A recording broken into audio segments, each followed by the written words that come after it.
ఐబొమ్మ కేసులో 5 రోజుల కస్టడీలో భాగంగా ఇవాళ రెండో రోజు పోలీసులు విచారించనున్నారు. తొలి రోజు రవిని పోలీసులు విచారించారు. ఈ కస్టడీలో కీలక విషయాలు కూడా రాబట్టారు. ఐబొమ్మ రవి బ్యాంకు లావాదేవీలపై ప్రధానంగా ఆరా తీశారు సిసిఎస్ పోలీసులు. ఇక రవి నెట్వర్క్, ఇంటర్నెట్ సోర్స్ పై కూడా విచారించారు. రవిపై ఫారినర్స్ యాక్ట్ సెక్షన్ పోలీసులు జోడించారు. ఎన్ఆర్ఐ, క్రిప్టో కరెన్సీ, పలు వ్యాలెట్స్ తో పాటు దేశంలోని బ్యాంకు ఖాతాలపై ఆరా తీశారు. ఇక iBomma website, IP address, server డేటాపై కూడా వివరాలు అడిగి తెలుసుకున్నారు. ఐబొమ్మ వెబ్సైట్ రన్ చేసేందుకు ఐపీ అడ్రస్లు ఎలా మార్చాడు అనేది విషయాలు కూడా కూపీ లాగుతున్నారు.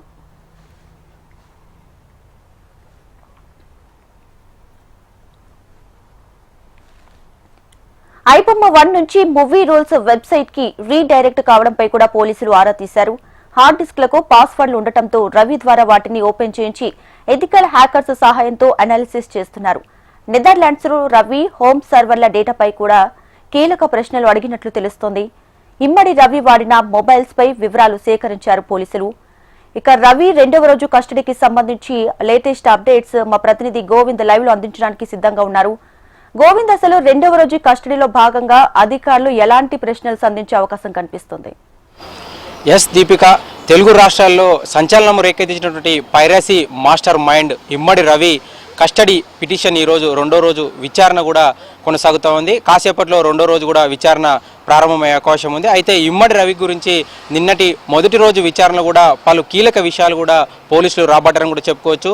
ముఖ్యంగా ఇమ్మడి రవి చేసినటువంటి పైరసీ ఏదైతే ముఠా ఉందో, తన ముఠాకు సంబంధించినటువంటి తన వ్యక్తిగత లావాదేవీలకు సంబంధించి కూడా పోలీసులు పూర్తి సమాచారం రాబట్టే ప్రయత్నం చేశారని చెప్పుకోవచ్చు. ముఖ్యంగా తను చేసినటువంటి ఏదైతే పైరసీ ముఠా అంటే పైరసీ సినిమాలు ఏదైతే అప్లోడ్ అంటే ఐబొమ్మ, బప్పం అనే మూడో వెబ్సైట్ కూడా ఐరాధ అనే ఈ 3 వెబ్సైట్లు కూడా ఈ యొక్క పైరసీ సినిమాలను అప్లోడ్ చేయడం, దీనికి సంబంధించినటువంటి ఈ పైరసీ సినిమాల ద్వారా వచ్చినటువంటి డబ్బులను ఏ బ్యాంక్ ఖాతాలో డిపాజిట్ చేసుకున్నాడు, బ్యాంకు ఖాతాల ద్వారా తన యొక్క వ్యవస్థను అంటే ఆర్థికంగా కూడా తను బలపడడానికి ఏ విధంగా ముందుకెళ్ళాడు, తన ఏ విధంగా ఖాతాలను కూడా ఉపయోగించుకునే కోణంలో కూడా పోలీసులు దర్యాప్తు చేశారని కూడా చెప్పుకోవచ్చు. ముఖ్యంగా ఈ యొక్క విదేశీ ఖాతాల మీదే నిన్న మొదటి రోజు విచారణలు కూడా పూర్తి ప్రధానంగా కూడా పోలీసులు ఫోకస్ పెట్టారని కూడా చెప్పుకోవచ్చు. అయితే దీంతో పాటుగా ఎన్ఆర్ఐ, అదేవిధంగా క్రిప్టో కరెన్సీకి సంబంధించిన లావాదేవీలు, అదేవిధంగా పలు డిజిటల్ సంబంధించిన వ్యాలెట్లను కూడా ఈ యొక్క మొదటి రోజు విచారణలో పోలీసులు ఆ యొక్క ఇమ్మడి రవిని ప్రశ్నించడం, ఇమ్మడి రవి నుంచి కూడా సమాచారాన్ని రాబట్టే ప్రయత్నం పోలీసులు మొదటి రోజు చేశారని కూడా చెప్పుకోవచ్చు. అయితే ఇమ్మడి రవికి సంబంధించినటువంటి ఈ యొక్క ఇమ్మడి రవి విచారణ రెండో రోజులో కూడా మొత్తంగా కూడా ఈ యొక్క ఇమ్మడి రవికి సంబంధించినటువంటి మన దేశానికి సంబంధించినటువంటి బ్యాంకు లావాదేవీల సంబంధించిన ఖాతాలు, అదేవిధంగా విదేశాల్లో ఉన్నటువంటి కరేబియన్, ఫ్రాన్స్, అమెరికా ఈ 3 దేశాల్లో కూడా ఒక ఇమ్మడి రవికి బ్యాంకు ఖాతాలు ఉన్నట్లయితే ఆ బ్యాంకు ఖాతాలు కూడా లావాదేవీలకు సంబంధించి కూడా పూర్తి సమాచారాన్ని ఈ రెండో రోజు విచారణలో రాబట్టే అవకాశం ఉందంటూ కూడా మనకు సమాచారం అంతా ఉంది. అయితే ఇమ్మడి రవి గతంలో ఈ యొక్క 6 నెలల కింది నుంచి కూడా కరేబియన్ దీవుల్లో కూడా ఉంటూనే ఈ యొక్క ఐబొమ్మ, బప్పం, ఐరాధ అనే ఈ 3 వెబ్సైట్లు కూడా పైరసీ సినిమాలను అప్లోడ్ చేయడం, అయితే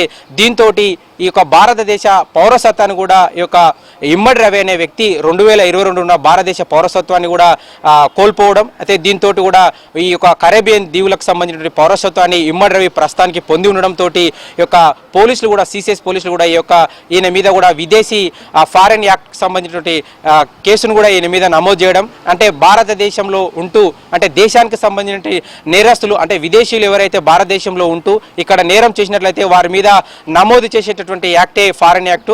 ఇందులో భాగంగా మరి ఈయన చేసినటువంటి యొక్క పైరసీ ఏదైతే ఉందో కరేబియన్ దీవుల నుంచి కూడా ఈ 3 వెబ్సైట్లు కూడా పైరసీ సినిమాలను అప్లోడ్ చేసినటువంటి ఆ పరిస్థితుల నేపథ్యంలో కూడా ఫారెన్ యాక్ట్ నమోదు చేయడం, దీంతో ఇమ్మడి రవికి సంబంధించినటువంటి మరింత కూడా ఇబ్బందికరమైన పరిస్థితులు ఎదుర్కొనే పరిస్థితి కూడా తీసుకొచ్చే పరిస్థితి కూడా కనిపిస్తూ ఉంది. అయితే ఇమ్మడి రవికి ఎటు చూసినా కూడా ఉచ్చు బిగిస్తుందని కూడా చెప్పుకోవచ్చు. ముఖ్యంగా కరేబియన్ దీవుల నుంచి కూడా ఇప్పటికే 66 మిర్రర్ వెబ్సైట్లను, అదేవిధంగా ఈ యొక్క మొన్న నవంబర్ 14న ఇక కరేబియన్ దేవుల నుంచి కూకట్పల్లికి రావడం, కూకట్పల్లి అపార్ట్మెంట్లో ఇమ్మడి రవిని అరెస్ట్ చేసినటువంటి ఆ పరిస్థితుల్లో కూడా అక్కడ తక్షణంగా దొరికినటువంటి ఇమ్మడి రవికి సంబంధించిన హార్డ్ డిస్క్లు ఏవైతే ఉన్నాయో హార్డ్ డిస్క్లో కూడా మొత్తంగా 21,000 సినిమాలు ఉండడం, అయితే అదేవిధంగా దానికి సంబంధించిన హార్డ్ డిస్క్లో కూడా ఇమ్మడి రవిని మరింతగా నిన్నటి ప్రశ్నించిన కోణంలో కూడా ఇమ్మడి రవి దాదాపుగా 50 లక్షల మంది డాటా కూడా సేకరించి వివిధ సైబర్ క్రైమ్లు అదేవిధంగా ఆన్లైన్ గేమింగ్ ఆన్లైన్ బెట్టింగ్ యాప్ల ద్వారా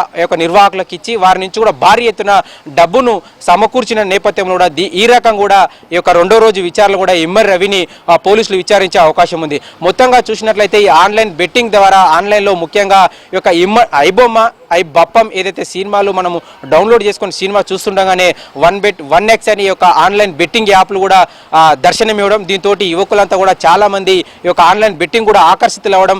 ఈ కారణంగా కూడా ఇమ్మడి రవి అంటే ఒక పైరసీ సినిమాల ద్వారానే కాకుండా ఆన్లైన్ బెట్టింగ్ ద్వారా కూడా తను ఆర్థికంగా కూడా బలపడని కూడా పోలీసులు ఆరా తీస్తూ ఉన్నారు. అయితే ఈ యొక్క ఆన్లైన్ బెట్టింగ్ ద్వారా కూడా చాలా మంది యువకులు ఆకర్షితులై వారి యొక్క కుటుంబ ఆర్థిక పరిస్థితులు బాగోలేక అంటే ఆన్లైన్ బెట్టింగ్ కోసం తీసుకున్నటువంటి అప్పులు చెల్లించలేక చాలా మంది యువకులు ఎంతో మంది ఇప్పటికే ఆత్మహత్యలు చేసుకున్నటువంటి పరిస్థితి. అయితే ఈ కోణంలో కూడా ఆన్లైన్ బెట్టింగ్ మోసం ద్వారా అదేవిధంగా ఐటీ అదేవిధంగా ఈ యొక్క అనుమతి లేకుండా కూడా వేరే వాళ్ళ ఒరిజినల్ సినిమాలకు సంబంధించి క్లౌడ్ ఫేర్ నుంచి కూడా సినిమాలు డౌన్లోడ్ చేసి హ్యాక్ చేసి ఇక సర్వర్ల ద్వారా సినిమాలను అప్లోడ్ చేసి పైరసీకి పాల్పడుతున్నటువంటి ఇవన్నీ కేసులు నమోదైనాయి. మరి అదేవిధంగా ఇక ఇమ్మడి రవి మీద కూడా ఇప్పుడు ప్రస్తుతానికి ఫారెన్ యాక్ట్ మీద కేసు నమోదు కావడం, దేశంలో ఉన్నటువంటి ఐటీ ఈ విధంగా కూడా కేసులు నమోదైన నేపథ్యంలోనే మళ్ళీ ఫారెన్ యాక్ట్ కూడా నమోదు కావడం, ఇదంతా కూడా ఇమ్మడి రవిని మరింతగా ఇబ్బందికరమైన పరిస్థితులు తీసుకోవాలని కూడా చెప్పుకోవచ్చు. దీపిక.